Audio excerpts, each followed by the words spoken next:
आजपासून आपण अभंग ज्ञानेश्वरी घेणार आहे.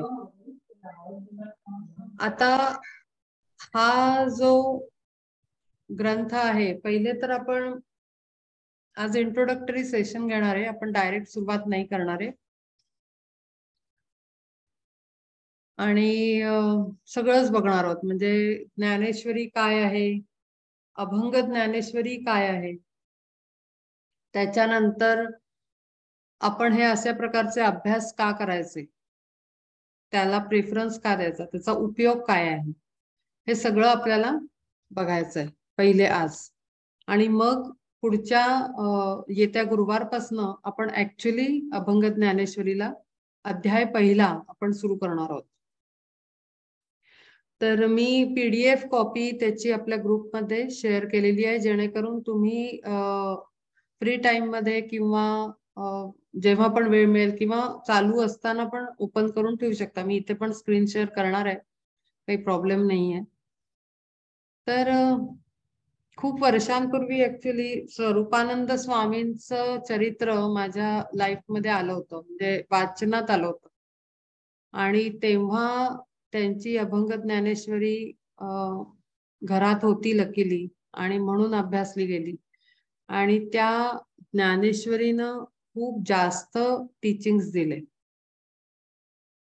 म्हणजे रोजच्या जीवनात तिला कसं वापरायचं हे महत्वाचं आहे खरं तर. हे ग्रंथ जे असतात किंवा आपले टीचिंग्स जे आहेत त्याचं ऍप्लिकेशन महत्वाचं आहे.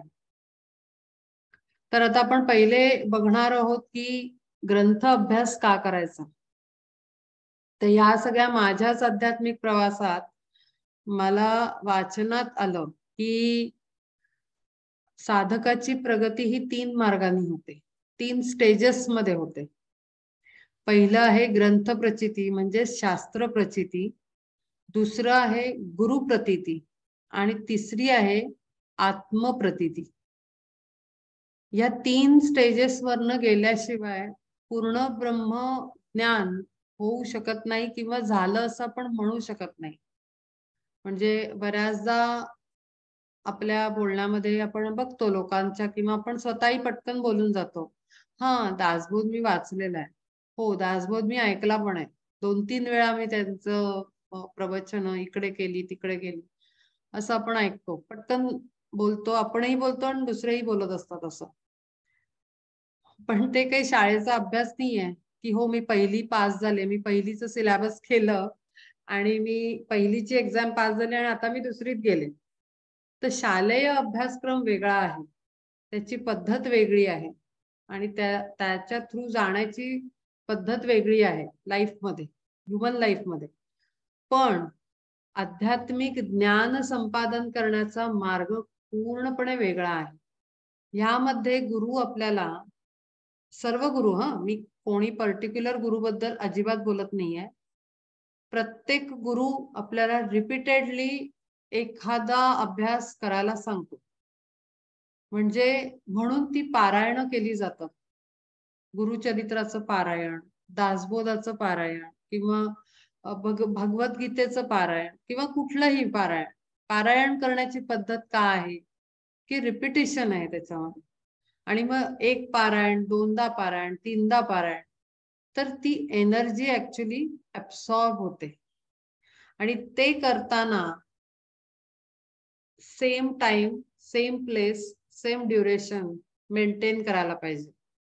आणि म्हणून आपण आपल्या सेशनचं डे आणि टाइम फिक्स केलं. आपण आपल्याला कधीही वाटेल तेव्हा आपण बसणार नाही.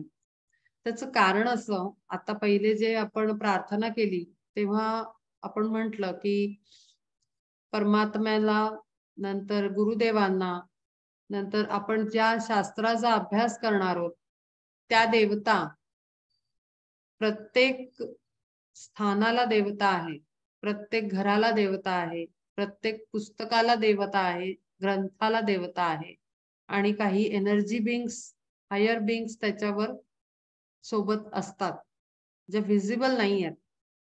पण त्या सगळ्यांना प्लस जेवढ्या डिवाइन बिंग्स आहेत, हायर बिंग्स एनर्जीज आहेत, हायर एनर्जीज आहेत, ज्या बुद्धीवर काम करतात, ज्ञान ऍब्सॉर्ब करण्यावर माणसाला हेल्प करतात, त्या इनविजिबल आहेत, त्या दिसत नाहीत, पण त्या कंटिन्युअस सर्व्हिस मध्ये आहेत.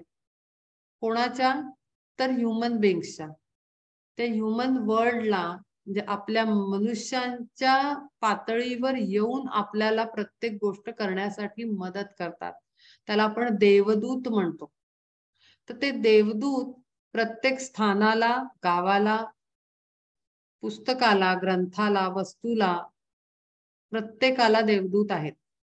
आणि म्हणून जेव्हा आपण त्या सगळ्यांची प्रार्थना करतो, तो जो ग्रंथ आहे त्याची देवतेला आपण आवाहन करतो, तो ज्यांनी लिहिला आहे त्यांना, त्या शक्तींना, गुरूंच्या शक्तींना आवाहन करतो, आणि मग आपण ते वाचायला बसतो. आणि मग असं एवढं सगळं आपण प्राथमिक छोटीशी प्रार्थना ती केल्यानंतर आपण जेव्हा बसतो तेव्हा मिरॅकल घडतं. आणि ते मिरॅकल असं की जे काही वाचतो ते पटकन आपल्याला साध्य होतं, समजतं, ऍब्सॉर्ब होतं, आणि त्याला वापरण्याची शक्ती आणि बुद्धी, ज्ञान आपल्याला प्राप्त होतं त्या वाचनामध्ये. म्हणून पारायण करायला एक ठराविक काळ निवडला जातो, वेळ निवडली जाते, जागा निवडली जाते, आणि मग तिथे बसून आपण वाचन करतो. पण आता हेच टेक्निक आपण सिंपलच अभ्यासात किंवा आपल्या बिझनेसमध्ये किंवा आपल्या वर्कमध्ये जर अप्लाय केलं तर सेम रिझल्ट आपल्याला मिळतात बरं. म्हणजे मी माझं जर एखादं पेंटिंग करते, मी आर्टिस्ट आहे, मी जर पेंटिंग करत असेल तर मी माझा डे, टाइम आणि प्लेस आणि अवर्स फिक्स केले, आणि तिथे बसून जर मी माझ्या ठराविक वेळेला रोज मी जर ते काम केलं, तर नुसती मी एकटी काम करत नसते, तर त्याच्याबरोबर अनेक शक्ती सोबत असतात आणि त्या हेल्प करत असतात. आणि म्हणून ह्याला महत्व जास्त आहे की एका जागी एका वेळी बसून ती साधना बनते. ती साधना स्वरूपात आपलं काम चेंज होतं, त्याचा रिझल्ट. ते ऑर्डिनरी काम राहत नाही. त्यामुळे ह्याला म्हणतात ऍप्लिकेशन. म्हणजे आपण पारायण करतो तेव्हा एक रूल लावतो, पण आपण रोजचं जीवन जगताना दुसरा रूल लावतो, तेव्हा आपण कधीही काहीही करतो. मग त्याचं काही ऍप्लिकेशन झालं नाही रिअल लाईफमध्ये. तर इतकं मायन्युटली ऍप्लिकेशन व्हायला पाहिजे हर एक टीचिंगचं आणि हर एक पद्धतीचं. तर हा एक मी क्ल्यू दिला ह्याच्यातनं आता. तर आता साधकाची प्रगती 3 प्रकारे व्हायला पाहिजे, 3 लेवल्सवर व्हायला पाहिजे आणि 3 पद्धतीनं व्हायला पाहिजे. पहिली आहे शास्त्र प्रचिती. शास्त्र म्हणजे वैदिक ज्ञान किंवा आपले पारंपरिक वेदांमधनं आणि ग्रंथांमधनं दिलेले गुरूंचे टीचिंग्स आहेत, त्याला शास्त्र म्हटलंय. आणि शास्त्र प्रचिती म्हणजे त्याचा अनुभव. प्रचिती येणं म्हणजे अनुभव येणं. तर त्या शास्त्राचा अनुभव येणं म्हणजे काय? स्टेज 1 शास्त्र प्रचिती. तर आता एखादा ग्रंथ किंवा एखादं पुस्तक सिंपलचं कुठलंही आपण वाचलं, आता ते वाचल्यानंतर आपल्याला त्याच्याशी सिमिलर असलेले अनुभव येतात, आणि मग आपल्याला कुठेतरी पटतं की अरे हो, हे म्हटलं आहे हे ना बरोबर आहे. मग आपण दुसऱ्याला सांगतो की अमुक अमुक पुस्तक वाचा, त्याच्यात जे सांगितलेलं आहे ना ते खरं होतं. तर ते आहे प्रचिती येणं, अनुभूती येणं, अनुभव येणं, की जे सांगितलं आहे ते करेक्ट आहे. ह्याला म्हणतात प्रचिती येणं. आता शास्त्राची प्रचिती येणं म्हणजे भगवद्गीता, भागवत, त्याच्यानंतर दासबोध घ्या, तुकाराम गाथा घ्या, किंवा नवनाथांची पोथी घ्या, गजानन महाराजांची पोथी घ्या. पण त्याच्यामध्ये स्टोरी असते. बेसिकली काहींमध्ये स्टोरी आहे, काहींमध्ये रूल्स अँड रेग्युलेशन सकट साधकाला स्ट्रिक्ट वॉर्निंग दिलेली आहे आणि कसं जगायचं, कशी साधना करायची हे सांगितलेलं आहे. पण ते करताना त्याच्यातनं येणारे अनुभव आणि ते करताना येणाऱ्या अडचणी आणि त्यातून जो मार्ग मिळतो, हे सगळं जे आहे हा अनुभव मध्ये कॅटेगरीमध्ये कन्सिडर केलं जातं. तर हे करता करता आपण जर वेळ आणि जागा हा वाला रूल जो पहिला जो होता तो जर अप्लाय केला आणि मग एखादं पुस्तक कुठला ग्रंथ वाचायला बसलो, एखादं चरित्र, तर आपल्याला त्यातनं अद्भुत अनुभव येतात आणि ती आहे शास्त्र प्रचिती. मग त्याच्यातनं आपल्याला प्रश्न निर्माण होतात. स्टेज 1 वरनं जेव्हा आपण शास्त्र प्रचिती अनुभवत असतो, प्रोसेस चालू असते आपली, तेव्हा आपल्या अनकॉन्शियस सबकॉन्शियस माइंड मध्ये प्रश्न निर्माण होतात, की पटकन काही अशी गोष्ट पटते असं होत नाही. ती बुद्धीच्या पातळीवर घासली जाते. त्याला तोलून मापून प्रत्येक माणूस बघतो त्याच्या बुद्धीच्या पातळीवर. मग त्याच्याप्रमाणे प्रश्न निर्माण होतात, की हे काय म्हटलं आहे, हे का सांगितलं आहे, हे ह्यांनी म्हटलंय म्हणून मी मानू का, मी त्याला फॉलो करू का, की हे खरंच आहे, की मी एक्सपेरिमेंट करून बघायला पाहिजे, का मी दुसऱ्या आणखीन 2-4 केसेस ऑब्झर्व्ह केल्या पाहिजे.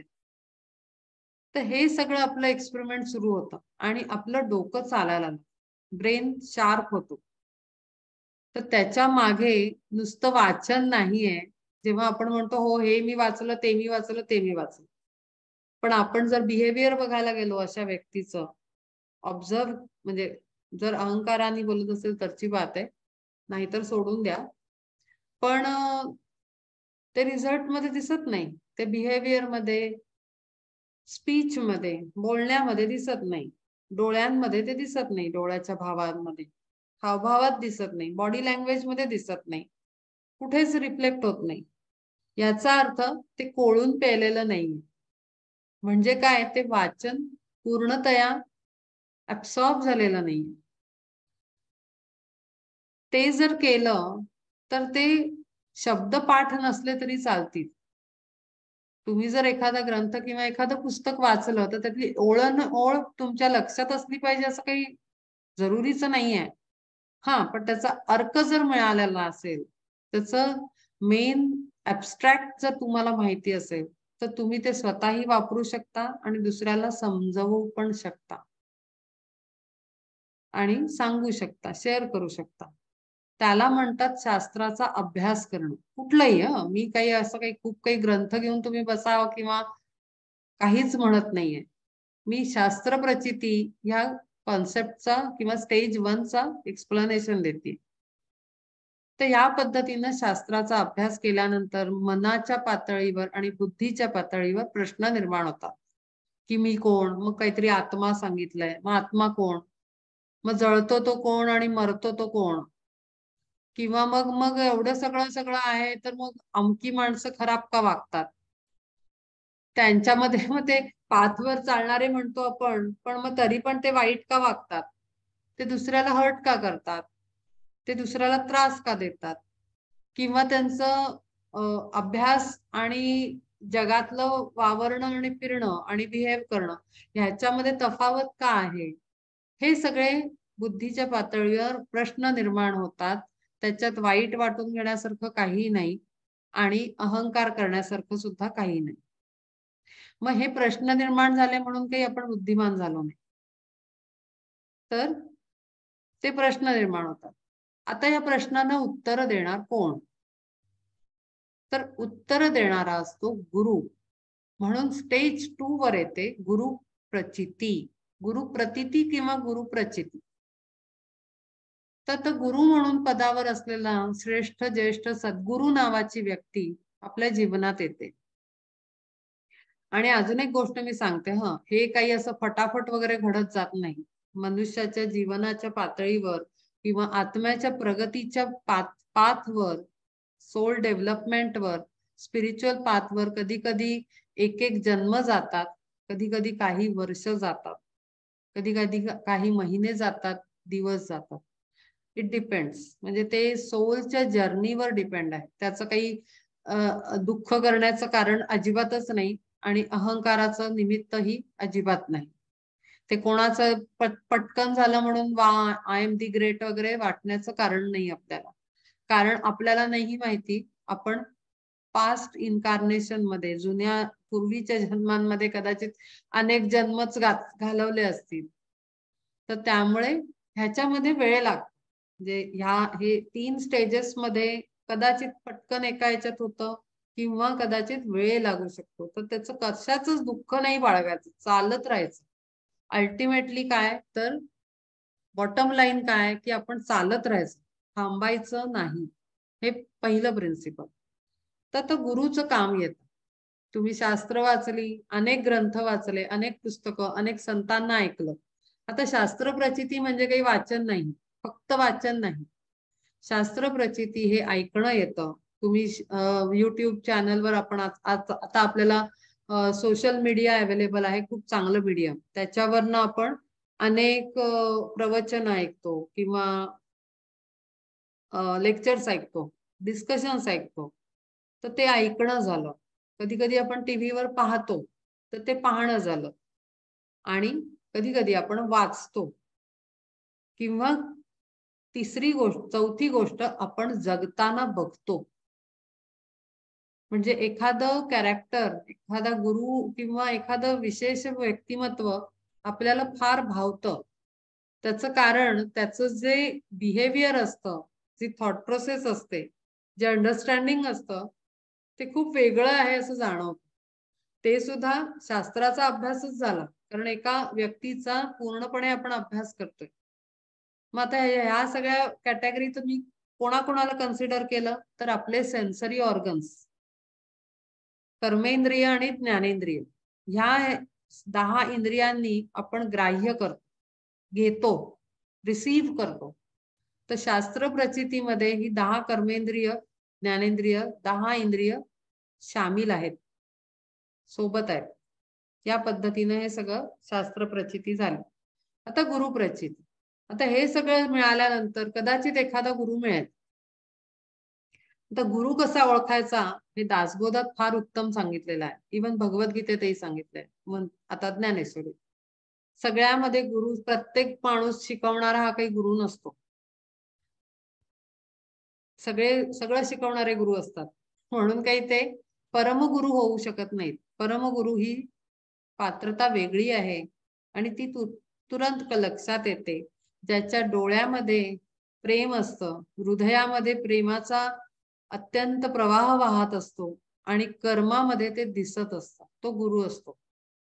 हृदयात जर प्रेम नसेल, भाषेत प्रेम नसेल, डोळ्यांमध्ये प्रेम नसेल, तर तो गुरु पदाला पोचला आहे की नाही, किंवा कदाचित पोचायला वेळ असू शकतो.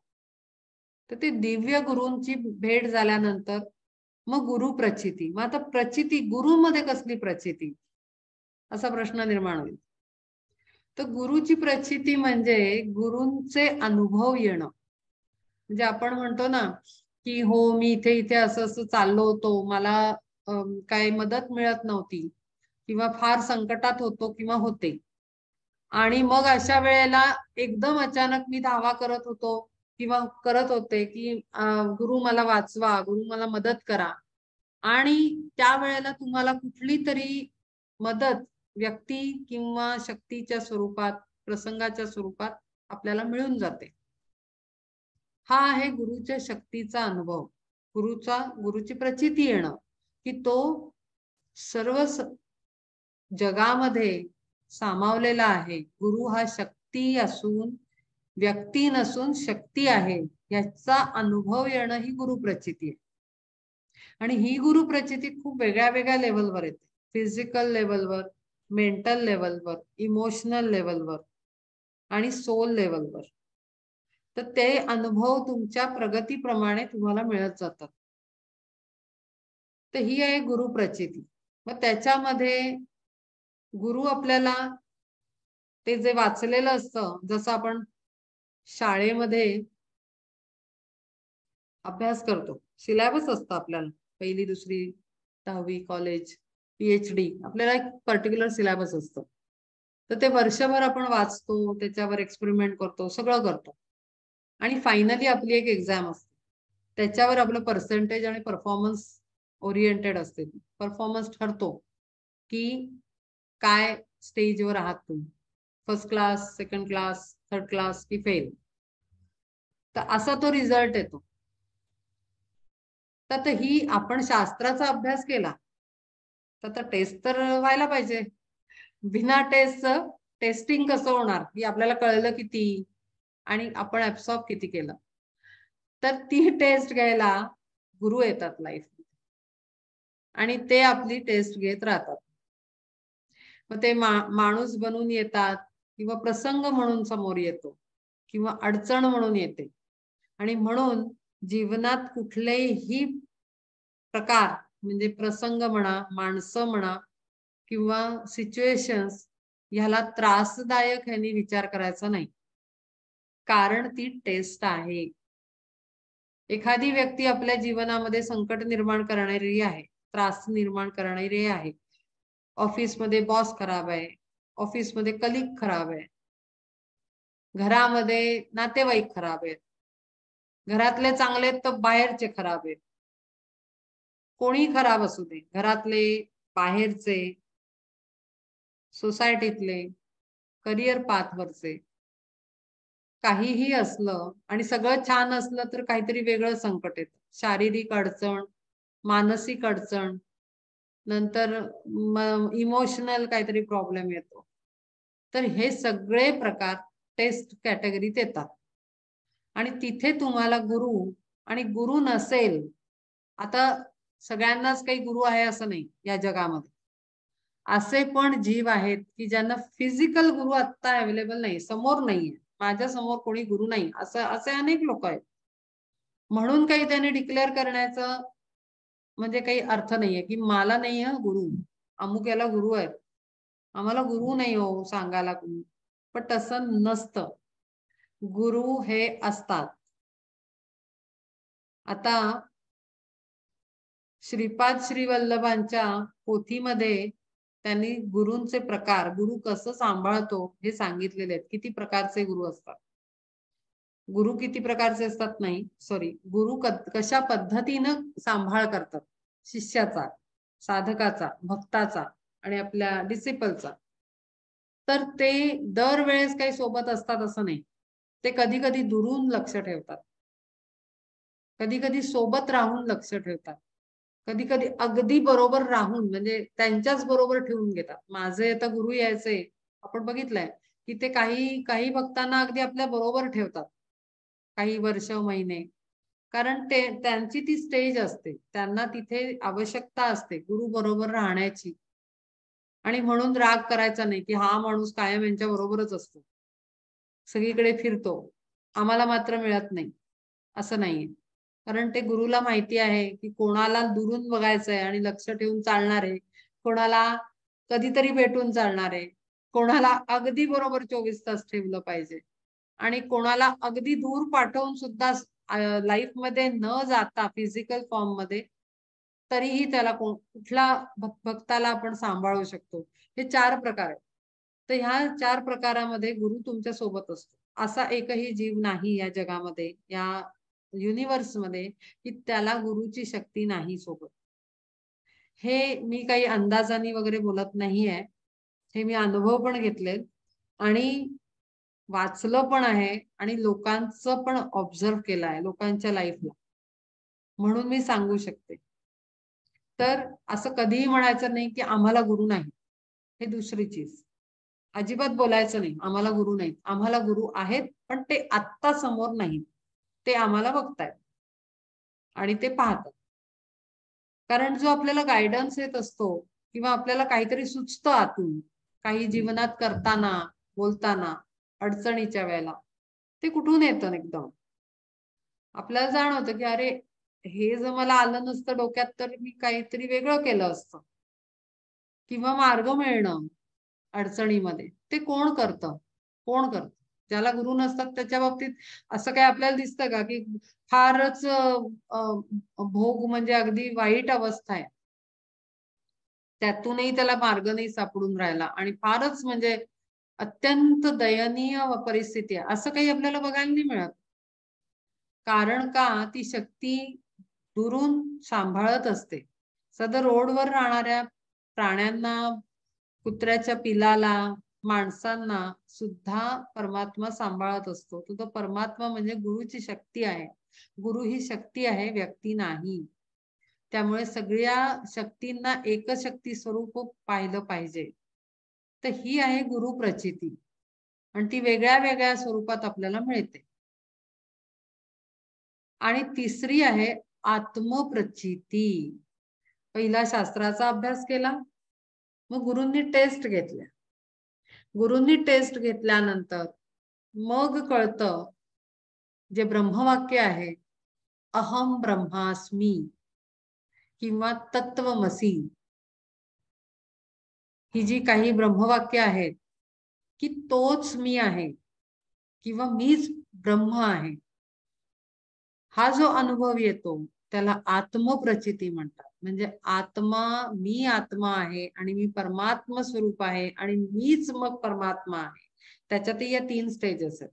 पहिले तर आत्मा कळतो, म्हणजे मी हे शरीर नाही, तर मी कोणीतरी त्याच्या पलीकडे आहे, जे भगवद्गीतेत सांगितलंय, ज्याचा आता आपण ज्ञानेश्वरीत अभ्यास करणार आहोत.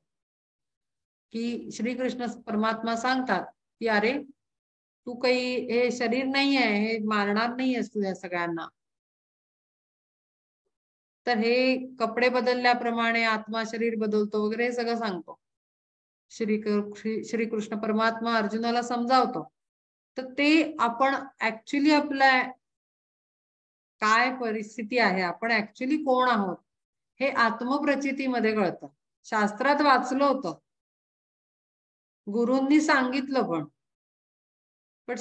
वाचून आणि सांगून अनुभव आला असं होत नाही. जोपर्यंत आपल्याला ऍक्च्युली अनुभव येत नाही तोपर्यंत किती माहिती हो, मला सगळं माहिती आहे मला असले कॅटेगरीतले लोक, तरी त्यांना आत्मप्रचिती आलेली नाही. आणि ज्या क्षणाला आपल्याला आत्मप्रचिती येते तेव्हा आत आणि बाहेर सर्व काही एक आहे याचा अनुभव येतो.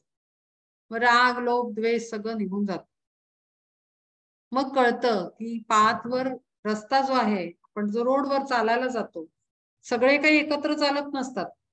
एका लाईन मध्ये सगळे असे, आपल्याला सगळी दुनिया अशी एका लाईन मध्ये दिसते का चालताना? नाही दिसत. आपल्या 50 माणसं पुढे असतील, आपल्या बरोबर 25 चालत असतील, 100 किंवा 1000 मागे असतील. हे कळतं. ह्याला आत्मप्रचिती म्हणू शकतो आपण. की अरे कोणीतरी पुढे जाणार आहे, कोणीतरी बरोबरीला चालणार आहे आणि कोणीतरी खूप मागून येत राहणार आहे. म्हणजे कोणीच ग्रेट नाहीये. Finally everybody is walking. सगळे चालतायत आणि चालत चाललेत कुठे? परब्रह्माकडे लीन होण्यासाठी चाललेत. हे कळतं. आणि मग तिथे काहीच राग, द्वेष काहीही उरत नाही. संतापही येत नाही. म्हणजे शास्त्रात जे वाचलं, गुरूंनी ज्या टेस्ट घेतल्या, त्याची आत्मप्रचितीमध्ये कन्फर्मेशन होऊन स्टॅम्प लागतो फायनल. आणि मग ऍक्च्युली तुमची स्पिरिच्युअल ग्रोथ म्हणतो आपण ना, ती सुरू होते. तर साधकाची अशी प्रगती होत असते. या स्टेजेस मधनं साधक जातो. मग आता ह्याच 3 स्टेजेसला आपण जरा वेगळ्या अँगलनी बघितलं पाहिजे. की कर्ममार्ग, ज्ञानमार्ग, योग मार्ग, भक्ती मार्ग, हे 4 मार्ग आहेत. आपण म्हणतो मी कर्ममार्गी आहे, कोणीतरी म्हणतो मी ज्ञानयोगी आहे, कोणीतरी म्हणतो की मी हठयोगी आहे आणि तिसरा म्हणतो मी भक्ती पंथाचा आहे. मला काही हे सगळं पटत नाही.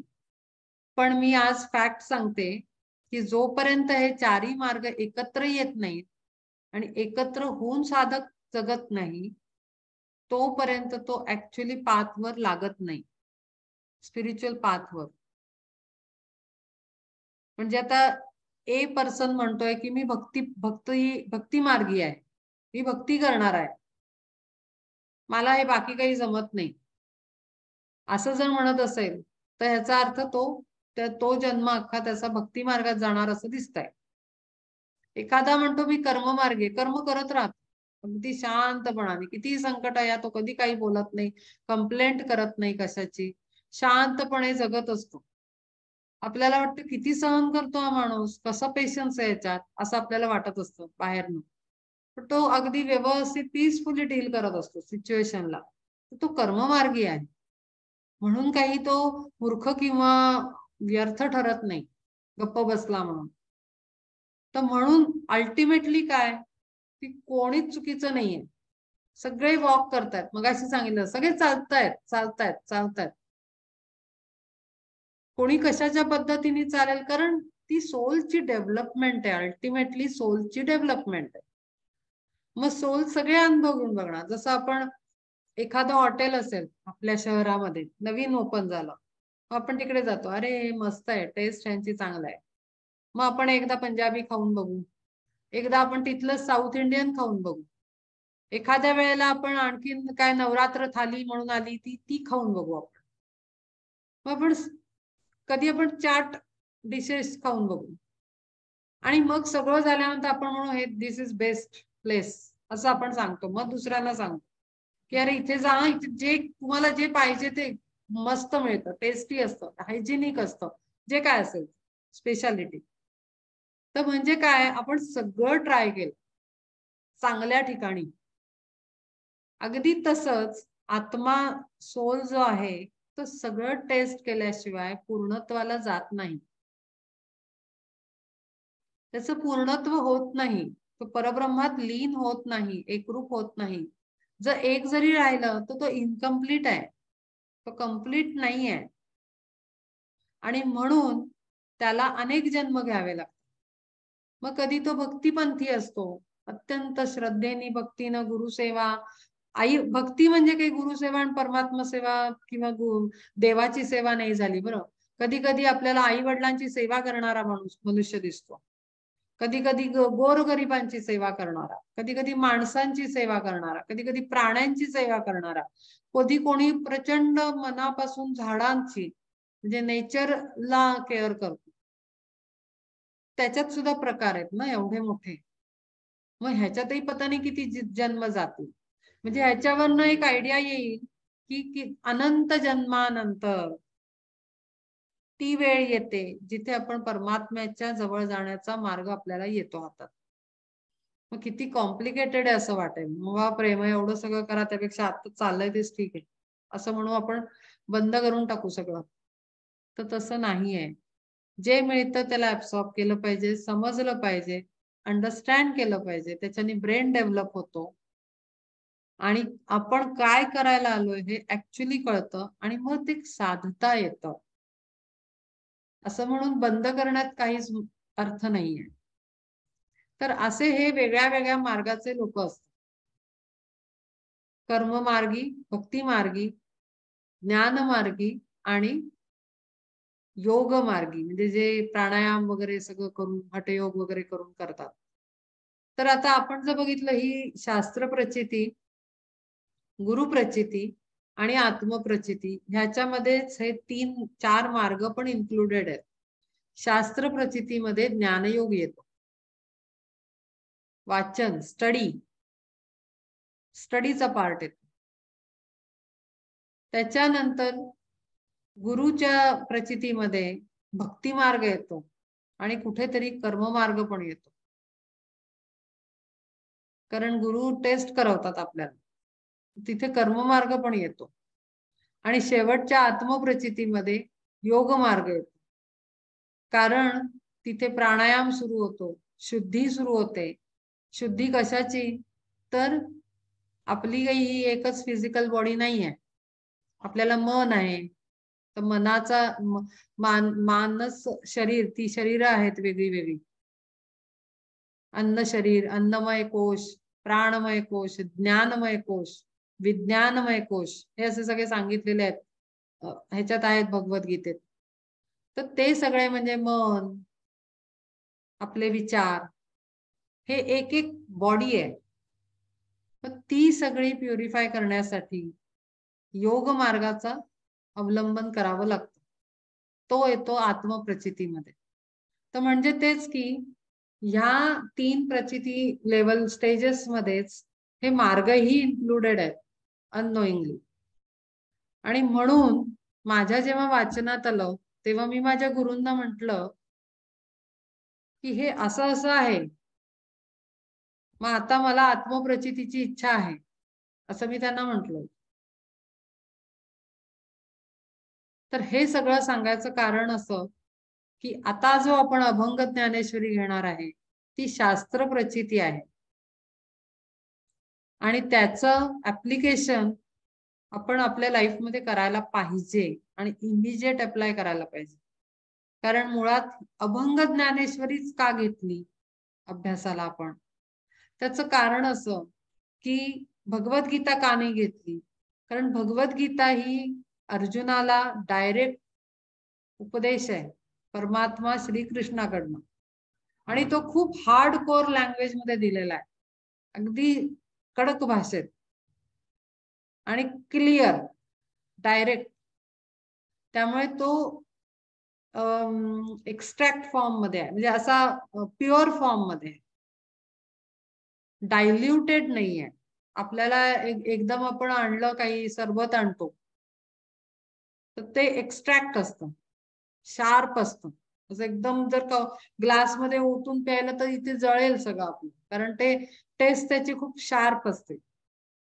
मग आपल्याला काय सांगितलं जातं, त्याच्यावर लिहिलेलं असतं बॉटलवर की याला पाण्यामध्ये इतक्या इतक्या प्रमाणात मिक्स करून प्या तर फार स्वादिष्ट आणि थंड वाटेल, आणि असं जे जे काय असतील रिझल्ट त्याचे असतील, एक्सपिरियन्स, असं सांगितलं जातं आपल्याला त्याच्यात.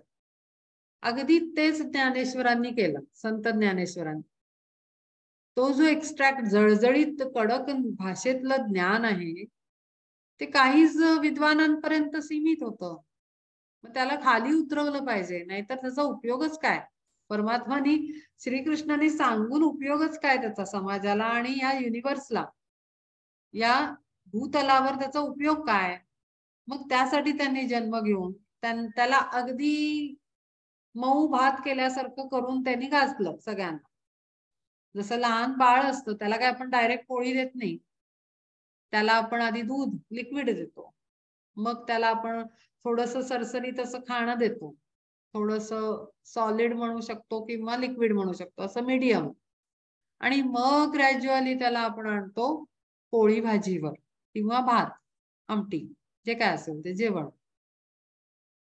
तसंच त्यांना करावं लागलं, परमात्म्याला हे करावं लागलं, कारण सगळेजण काही एक्स्ट्रॅक्ट पितील असे नाही ना, आणि ती एक्सपेक्टेशन पण नाही त्याची. आणि म्हणून साठी त्यांनी ज्ञानेश्वरी लिहिली, जी त्या समाजातल्या सर्व थरातील लोकांना अत्यंत मऊ भातासारखी सहज पचेल. म्हाताऱ्यांना पचेल, लहानांना पचेल, तरुणांना पचेल. मऊ भात हा काही फक्त म्हाताऱ्यांसाठी आहे असं नाही, फक्त लहान मुलांसाठी आहे असं पण नाही. तो आपल्यासारखे धडधाकट हेल्दी असलेले लोक पण मऊ भात छान खातात, आवडतो, पचायला सोपा, चावायला सोपा. ती ज्ञानेश्वरी अशी गोड रसाळती त्यांनी करून जगतासमोर ठेवली. त्याचं कारण हे होतं की त्यातनं ना, या ज्ञानातनं कोणीही सुटू नये. कोणाला माहिती, एखादं लहान मूल असेल, त्याचे अनंत जन्म झाले, या सगळ्या प्रक्रियेतनं तो गेला, शास्त्र प्रचिती, गुरु प्रचिती, अमका मार्ग तमका मार्ग सगळ्यात आला, आणि आता जर तो पूर्ण ब्रह्मस्वरूप होण्यासाठी रेडी असेल तर नुसती एक ज्ञानेश्वरी ऐकल्याने जर तो सुटणार असेल तर त्यालाही ते मिळावं. असं करून ते अगदी सोपं सरळ रसाळ भाषेत त्यांनी ज्ञानेश्वरी रूपात आणलं.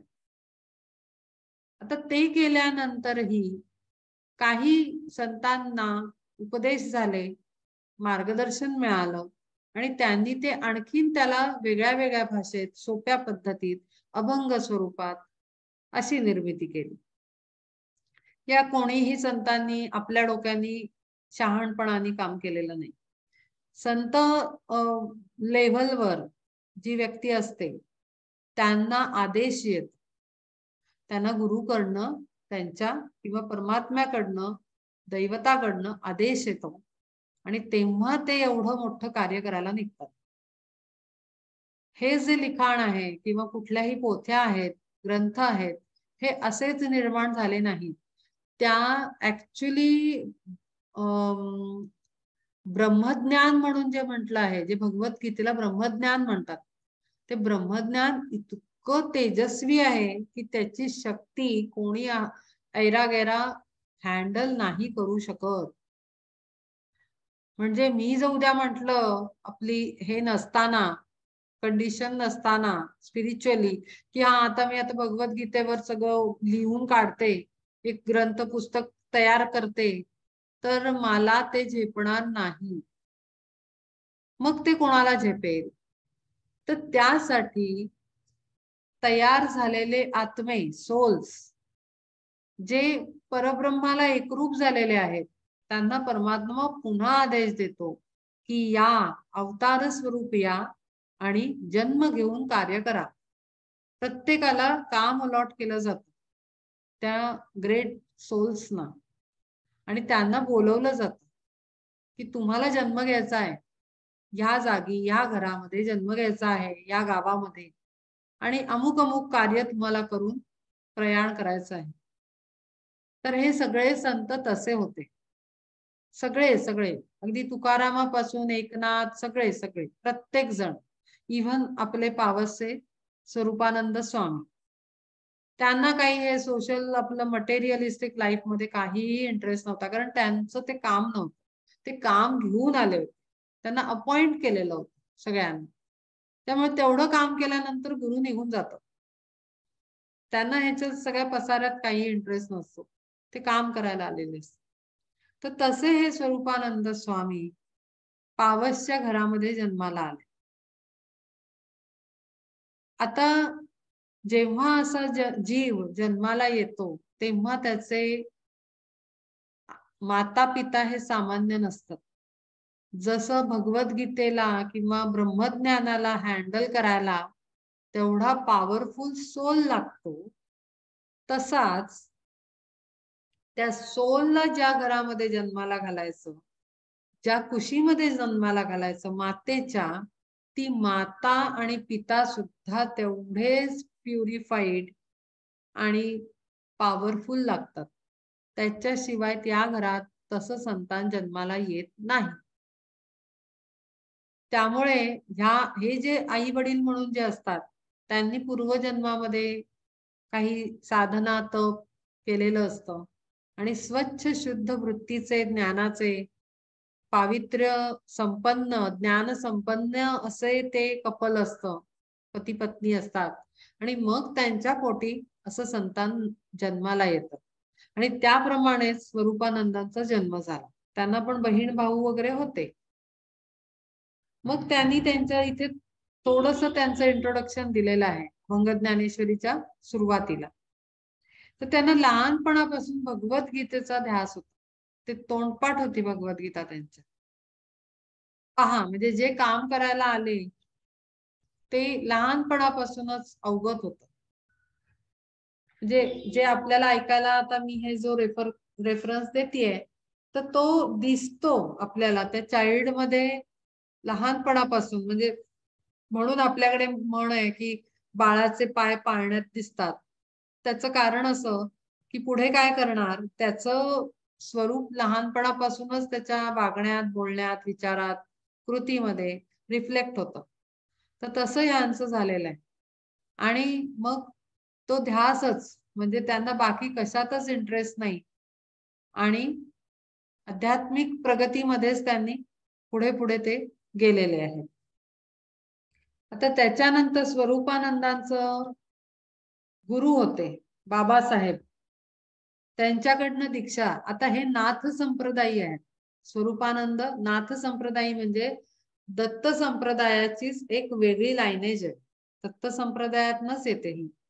दत्तांच्या पाथवरनच नाथ संप्रदाय येतो, ज्याच्यामध्ये निवृत्तीनाथ, सोपानदेव किंवा आपले ज्ञानेश्वर महाराज हे सगळे येतात नाथ संप्रदायात. आणि मग पुढे अनेक गुरु आहेत, ती लायनेज आहे पूर्ण. तर हे स्वतः पण नाथ संप्रदायी होते, ज्ञानेश्वरांप्रमाणे, निवृत्तीनाथांप्रमाणे. त्यामुळे तो अधिकारही आहे, ज्ञानेश्वरीला लिहिण्याचा अधिकार आपोआपच त्या संप्रदायामुळे प्राप्त झाला त्यांना. त्याच्यानंतर त्यांनी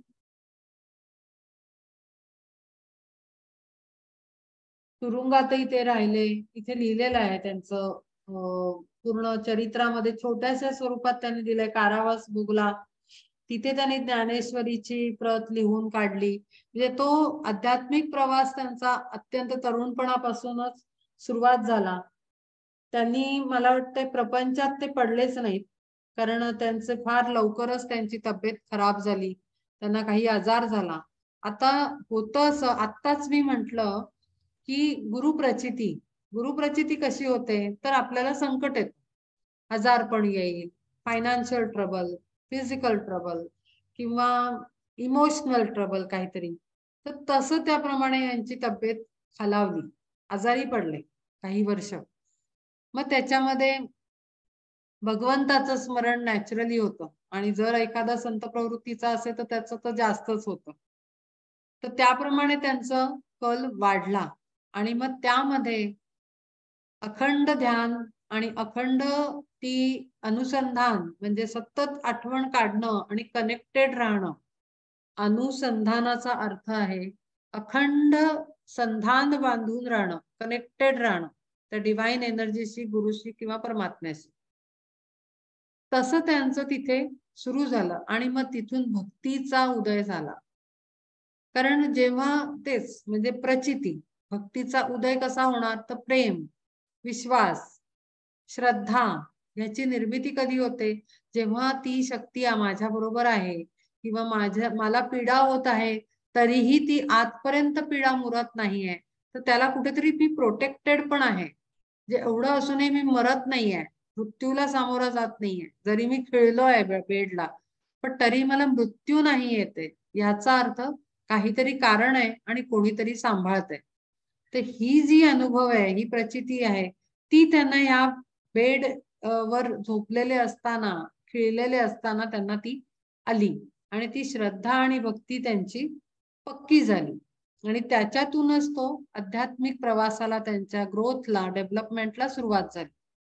त्याच्यानंतर मात्र त्यांनी म्हणजे त्या अवस्थेतही, मग आता अशा अवस्थेमध्ये ना, म्हणजे एक साइड जर जेव्हा आपली बंद होते, तेव्हा दुसरी कुठली तरी साइड आपली ओपन होते. आपलं टॅलेंट म्हणा, आपलं स्किल म्हणा, त्याप्रमाणे त्यांनी लिखाण सुरू केलं, काव्य सुचायला लागली खिळलेले असताना सुद्धा बेडला. मग ते त्यांनी अमृतधारा नावाचा ग्रंथ काव्यांचा प्रकाशित केला. असं करून करून ते वाङ्मयामध्ये त्यांचं लिखाणाकडे ते वाढलं त्यांचं हे. मग त्यांनी संजीवनी गाथा, मग भावार्थ गीता, असे अनेक ग्रंथ अभंग स्वरूपात लिहून काढले, आणि अमृतानुभव, चांगदेव पासष्टी असे पण काय काय याच्यावर लिखाण केलं, आणि त्याच्यातलाच हा एक आहे अभंग ज्ञानेश्वरी. ही ते सुद्धा त्यांनी लिहिली, आणि त्यांच्या परमिशननी नंतर एका साधकाने ती पब्लिश केली, आणि त्यामुळे आज आपल्या हातात ती आहे. तर असा हा त्यांचा प्रवास आहे पूर्ण. आता इथून पुढे आपण ज्ञानेश्वरीला पुढच्या सेशन पासून घेणार आहोत. गुरुवारपासून अध्याय पहिला आपण सुरू करणार आहोत, आणि मग रेग्युलर म्हणजे असं वाचणार आपण. ह्याला स्क्रीनवर मी ठेवणार आहे, वाचणार, आणि मग त्याचा अर्थ सांगणार, आणि मग शेवटचा आपण अर्धा तास आपण डिस्कशनसाठी ठेवणार आहोत, ज्याच्यामध्ये ज्या क्वेरीज असतील, काही पार्ट कळला नसेल किंवा काही अनुभव असतील, तर त्याला आपण ह्याच्याशी रिलेटेड तर ते आपण शेअर करू आणि डिस्कस करू, आणि मग आपण 5 वाजता आपण ही सेशन स्टॉप करणार आहोत. तर आत्ता म्हणून मी हे इंट्रोडक्टरी सेशन घेतलं की अभंग ज्ञानेश्वरी सुरू करण्याआधी आपल्याला अभ्यास करण्याचा अप्रोच माहिती पाहिजे. आपण काय इंटेन्शननी याला वाचणार आहोत हे माहिती पाहिजे, आणि मग त्या इंटेन्शननी मग आपली प्रगती पण मोठ्या प्रमाणात सर्वांची होईल. कारण अवेअरनेस आल्याशिवाय ऍक्शन बदलत नाही.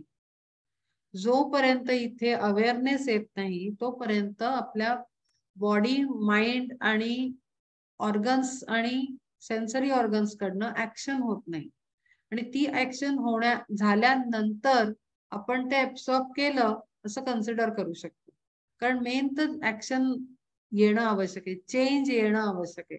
अदरवाईज वाचतो आपण सगळंच, असं तर आपण सगळंच बघत असतो आणि वाचत असतो, मूवीज बघत असतो, कथा कादंबऱ्या वाचत असतो, पण त्याला ऍप्लिकेशन महत्वाचं आहे. म्हणून ह्या ग्रंथांचं एनर्जी पण वेगळी असते. मी अनुभव घेतले की वाचायला बसल्यानंतर ते कळतं आणि ते कळल्यानंतर वाचल्यामुळे अवेअरनेस येतो, ज्ञान वाढतं आणि कळतं की अरे हे चांगलं हे वाईट. आणि मग जेव्हा फॅमिली बरोबर डील करताना किंवा सोशल सर्कलमध्ये आपण जेव्हा डील करतो डेली बेसिसवर आपलं वागणं बोलणं, तेव्हा कुठेतरी मनाच्या कोपऱ्यात विचारांच्या कोपऱ्यात ते वाचलेलं असतं की अरे नाही इथे असं सांगितलंय आणि मी कदाचित चुकीचं वागतोय किंवा वागतीये, की मी हे बरोबर करत नाही, मला राग येतो कोणाचा तरी, ह्याचा अर्थ मी चुकतीये. कारण मला राग आला नाही, मला ठीक आहे आत्मप्रचितीपर्यंत मी गेले नाहीये, पण तरी पण आज शास्त्राची तर प्रचिती मी घेतच आहे, म्हणजे मला राग आला नाही पाहिजे. त्यांनी असं म्हटलंय. असं करून मग आपल्यामध्ये बिहेवियर चेंज येतो आणि बिहेवियर चेंज झाल्याशिवाय आपण पुढे नाही जाऊ शकत. जे आपण नुसतं वाचत राहिलो सगळं आणि बदल काहीच केला नाही, त्याला काही अर्थ नाही, तो वेळ वाया आहे आणि आपण पुढे सरकतोय असं त्याचा अर्थ होत नाही. तर एवढं बोलून मी आता माझं बोलणं थांबवते. आता मी यांचं जेव्हा चरित्र वाचलं होतं तेव्हा काही त्यांचे प्रश्न होते, ते मला नोट करून ठेवायची सवय होती डायरीमध्ये. तर स्वरूपानंदांचं जीवन चरित्र आणि तत्वज्ञान ह्याचं मी वाचलं होतं. तर त्यांनी असं म्हटलंय सद्गुरू आणि ईश्वर प्राप्ती, ते मी थोडंसं वाचून दाखवते. एका त्यांना साधकाने विचारलं परमार्थ साधनात सद्गुरूची आवश्यकता काय आहे का पहिले तर, आणि गुरु वाचून चालायचे नाही का? जर नाही गेला गुरु किंवा मिळाला नाही समजा तर चालणार नाही का? तर त्यांनी म्हणले गुरु वाचून सुद्धा साधक आपले ध्येय गाठू शकतो. म्हणजे असं काही नाही, कारण आत्ताच मी सांगितलं गुरु तुमच्यावर लक्ष ठेवून असतात, गुरु ऐकत असतात, बघत असतात, तुम्हाला ऑब्झर्व करत असतात, गाईड करत असतात अननोईंगली तुमच्या. इतकेच की सद्गुरूची मदत असेल तर त्याचा मार्ग बराचसा सुगम. म्हणजे काय की जेव्हा आपल्याला गुरु ऍक्च्युली भेटतात तेव्हा फास्टन जर्नी स्टार्ट होते, फास्टेस्ट जर्नी पॉसिबल होते, कारण ते अप्रोचेबल असतात. आपल्याला पटकन आपण आपली शंका विचारू शकतो, बोलू शकतो, त्यांचं सजेशन घेऊ शकतो किंवा त्यांचा गायडन्स आपल्याला बोलणं वागणं किंवा त्यांच्याकडे बघून बघून आपल्याला शिकायला मिळतं त्यांच्या बिहेवियर मधनं. त्यामुळे ती प्रोसेस फक्त फास्ट होते जर्नीची, तुमच्या डेव्हलपमेंटची, सोल डेव्हलपमेंट बद्दल बोलतोय आपण, तर ते फास्ट होतं. पण म्हणून गुरु नाही म्हणून काही स्लो म्हणजे होत नाहीये असा भाग नाही. तर त्याच्यात त्यांनी रामकृष्ण परमहंसांचं एक उदाहरण दिलं की त्यांनी म्हटलं की रामकृष्ण परमहंस एकदा बसले होते आणि तेव्हा त्यांच्या समोर त्यांना त्यांच्या शिष्याने एकदा असाच प्रश्न विचारला. तर तेव्हा त्यांनी सांगितलं जे समोर समुद्रातनं एक जहाज येतंय तर ते चाललंय आणि त्याच्या बरोबर ते चाललंय, तर त्याच्या बरोबर एक छोटी नाव पण चाललेली आहे. म्हणजे मोठं जहाज आहे आणि छोटी नाव पण एक समुद्रामध्ये वल्वत वल्वत चाललेली आहे. तर त्यांनी म्हटलं की ही एकटी नाव जर आपला जर्नी एकटा करत राहिली तर कधी पोचेल का पहिले तर ती पोर्टला, आणि पोचेल तर ती कधी पोचेल, पहिले पोचेल का आणि दुसरं कधी पोचेल? तर साधकांनी सांगितलं की हो पोचेल ना, कारण तो निघालाच आहे ना एका काठावर पोचून माल नेऊन देण्यासाठी किंवा जे काय असेल ते, तो पोचेल नक्की. पण मग त्याला वेळ लागेल, कदाचित 2-3 दिवस जातील, तेव्हा जाऊन तो पोर्टवर पोचेल प्रॉपर जिथे जायचं असेल. मग गुरु म्हणतात हेच जर त्याला बाजूच्या बोटीला जर बांधलं किंवा जोडलं तर मग किती वेळ लागेल त्याला, जे जहाज आहे. तर तो म्हणतो की मग तर ते फास्ट जाईल, लवकर पोहोचेल. म्हणजे जर त्याला 4 दिवस लागणार आहेत तर तो कदाचित 1 दिवसात पोहोचेल डेस्टिनेशनला. तर ते सांगतात की एवढाच फरक आहे, एवढाच फरक आहे गुरु फिजिकली आपल्या सोबत असण्यामध्ये आणि नसण्यामध्ये. मी तेच सांगितलं की ज्याला फिजिकली नाही त्यांनी हताश होऊन आम्हाला कोणीच नाही, मग काय आता आता काही करायची गरज नाही आहे, जे चाललंय ते छान मस्त मजेत आहे, असं म्हणणं चुकीचं आहे. आपण चालतच राहायचंय. तो जर असं म्हणला की अरे मी कसा जाणार तिथे, कसा पोहोचणार आहे, जाऊ दे ना, मग तो समुद्राचंच बुडून त्याचं काय होईल मग. पण तो चालत राहिला, तो त्याची बोट वलवत वलवत वलवत चालत राहिला. ते महत्वाचं आहे आपल्यासाठी. आपण थांबायचं नाहीये की अमुक नाही, अमुक हे आहे ते नाहीये असं म्हणत आपण थांबायचं नाहीये. आपण जायचंय. आपल्याला कधी कोणाला माहिती कधी आपल्याला खरं तर उद्या काय घडणार, काय अर्ध्या तासांनी काय घडणार हे माहिती नसतं. तर त्यामुळे तो गुरु कुठल्या क्षणाला आपल्या जीवनात येईल हे आपल्याला माहितीच नाहीये. आणि म्हणून तो काही या जन्मात येणार नाही असं भाकीत करून आपण जर आता गप्पच बसलो आणि एन्जॉय करत राहिलो, चुकीच्या गोष्टी करत राहिलो, तर मग तो येणार की नाही हे एक तर डिसाईड करण्याचा अधिकार नाही. आणि दुसरं म्हणजे तेवढं जास्त लांबणीवर टाकतोय. तर त्यामुळे सतत चालत राहणं आणि सत्कर्म करत जगणं आणि चांगल्या विचारांना आकार देणं हे अत्यंत आवश्यक आहे. म्हणून शास्त्र प्रचिती ही त्यासाठी आहे, ज्याच्यामध्ये फार कमी लोकांना गोडी असते. पण जर सांगितलं त्या पद्धतीनं जर अभ्यास केला, एक जागा, एक वेळ आणि ठराविक काळासाठी जर ते वाचलं, म्हणजे बसलं की 4 तास तेच वाचत बसलं असं नाही. आपल्या प्रपंचाला सारून जेव्हा आपण करतो, तेव्हा आपण चूक करतो. आपली जी रिस्पॉन्सिबिलिटी आहे, आपल्याला जी फॅमिली दिलेली आहे, आपला जो रोल प्ले आहे त्याच्यामध्ये स्त्री पुरुष आणि त्याच्यामध्ये पण पत्नी, पती, मुलगा, काय जे काय नातं असेल, नवरा, त्या नात्याचं काम, रिस्पॉन्सिबिलिटी ती सुद्धा तेवढीच महत्वाची आहे. तर त्यामुळे ठराविक वेळ जो कोणाच्या मध्ये आधी येणार नाही, असा पकडून आपण तो बसणं आणि एकीकडे स्वतःची प्रगती करत राहणं अत्यंत आवश्यक आहे. आणि त्यांच्या बरोबर समय घालवणं ही तेवढंच आवश्यक आहे. तर हा साधणं, हा वेळ साधणं ही कला आहे. आणि ही कलाच आपल्याला शास्त्रातनं कळते, की ती कला साधायची कशी, ती बरोबर मधली वेळ साधायची कशी. की सगळे गेले, चला पटकन बसून घ्या. 1 तास मिळाला, ठीक आहे, तो 1 तास मी घालवीन. अर्धा तास मिळाला, अर्धा तास घालवीन. मग त्याच्यात आपण मोबाईल बघ, टीव्ही बघ हे केलं तर मग तुम्हाला तर वेळ दिलेला होता, पण आपण तो वापरला नाही. तर त्याचा दोष आपल्याकडे येतो. आणि म्हणून आपण मात्र ओरडत राहतो, ही माझी जबाबदारी आहे, हे सगळे येतात जातात म्हणून मी करत नाही, असं नाही. हे आपण एक्सक्यूज देणं झालं, त्याला काही अर्थ नाही. त्याच्यानंतर एकदा त्यांनी विचारलं, आता मी हे का सांगते, वाचून दाखवते, कारण मी जे बोलले ते स्पॉन्टेनियसली बोलले, माझ्या फ्लो मधून निघून गेलं. तर त्यांनी इथे म्हटलंय, कर्म, ज्ञान आणि भक्ती हे तिन्ही एकच आहे का आणि त्याचा संबंध काय, असं त्याने एका साधकाने विचारलं. मी स्वरूपानंदांबद्दल सांगते.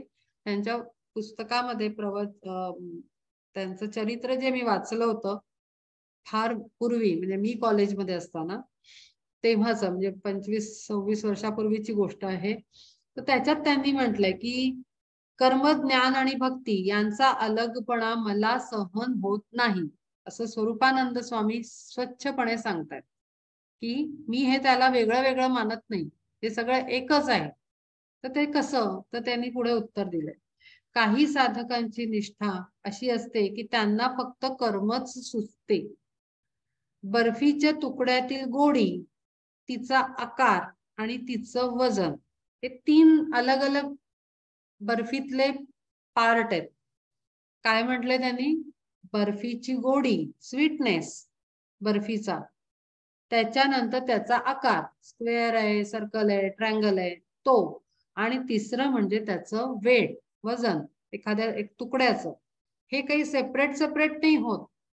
मग त्यांनी पुढे म्हटलंय की ज्या क्षणी बर्फीचा तुकडा आपण तोंडात टाकतो, त्या क्षणी तिचा आकार खाल्ला, त्याचं वजनही आपण खातो आणि त्याची गोडी पण खातो.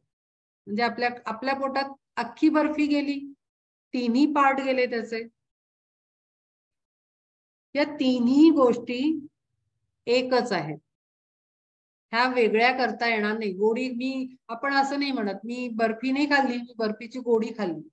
मी छोटासा काय किती ग्रॅमचा बर्फीचा तुकडा खाल्ला, मी काही त्याचा स्वीटनेस मी अनुभवला नाही असं आपण म्हणू नाही शकत.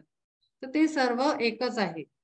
त्याचप्रमाणे जीवनातील प्रत्येक क्रियेत, प्रत्येक ऍक्शन मध्ये परमार्थ भरून राहावा असं स्वरूपानंदांनी सांगितलेलं आहे. प्रत्येक कृत्य, प्रत्येक ऍक्शन मध्ये थॉट, स्पीच, फिलिंग्स आणि ऍक्शन 4 प्रकार येतात सर्व प्रकारांना. तर त्या प्रत्येक कृत्यात, ऍक्शन मध्ये सेवामय, प्रेममय आणि ज्ञानमय असाव्यात. लक्षात आलं ह्याच्यामध्ये काय म्हटले त्यांनी? सेवामय म्हणजे गुरुप्रचिती, सेवा, भक्ती. त्याच्यानंतर म्हणले प्रेममय आणि तिसरं म्हटलंय ज्ञानमय. शास्त्राचा केलेला अभ्यास तो तिथे रिफ्लेक्ट झाला पाहिजे. आणि म्हणून मी म्हटलं नुसतं वाचलं, मी हे वाचलं ते वाचलं, इतक्यादा वाचलं तितक्यादा वाचलं, याचं ऐकलं त्याचं ऐकलं, सर्व फेल आहे. जर ते कृतीत उतरलं नसेल, ते रिफ्लेक्ट होत नसेल, तर त्याचा काहीही उपयोग नाही, ते फेल आहे. तेव्हा त्यांनी म्हटलंय की हे सर्व सेवामय, प्रेममय, ज्ञानमय व्हावं ऍक्शन आपली. जीवनातील सर्व अंग प्रत्यंगात कर्म, ज्ञान आणि भक्ती भरून राहावी, याला पुरुषोत्तम योग म्हटले जाते.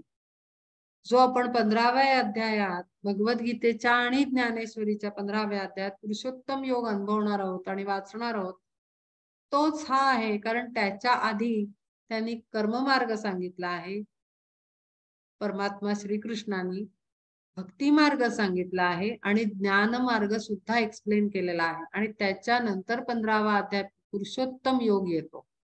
आणि म्हणून स्वरूपानंद स्वामी म्हणतायत की आपल्या प्रत्येक ऍक्शन मध्ये थॉट, स्पीच, फिलिंग्स आणि ऍक्शन या 4 डायमेन्शन्स मध्ये आपल्या बिहेवियरच्या हे सर्व आलं पाहिजे. कर्म, ज्ञान आणि भक्ती सामावलेली हवी असं त्यांचं म्हणणं आहे. आणि हे सारे जीवन परमार्थमय करावयाचे हे बोलणे सोपे आहे, करणे अवघड आहे. आणि म्हणून आपण अशी प्रार्थना करू परमात्म्याला, स्वरूपानंद स्वामींना आणि या सगळ्या दिव्य शक्तींना की आम्हाला हे सामर्थ्य द्या, तुमचा गायडन्स द्या की आम्ही जे वाचू प्रत्येक अक्षर आणि अक्षर आमच्या अख्ख्या शरीरात सामावून जावं, बुद्धीमध्ये सामावून जावं आणि आम्हा सर्वांचं कल्याण व्हावं आणि आम्हाला योग्य वेळेला योग्य गोष्ट आठवून वागण्याची शक्ती तुम्ही आम्हाला द्या. तेव्हाच आपला अभंग ज्ञानेश्वरीचा अध्यायाचा अभ्यास पूर्णपणे काय ह्याला लागेल, सार्थकी लागेल. अशी प्रार्थना करून मी माझं बोलणं थांबवते. आपल्याला काही डिस्कस करायचं असेल किंवा काही क्वेरीज असतील तर 15 मिनिटं आहेत, आपण त्या करू. किंवा काही विचारायचं असेल तर आपण ते बोलू.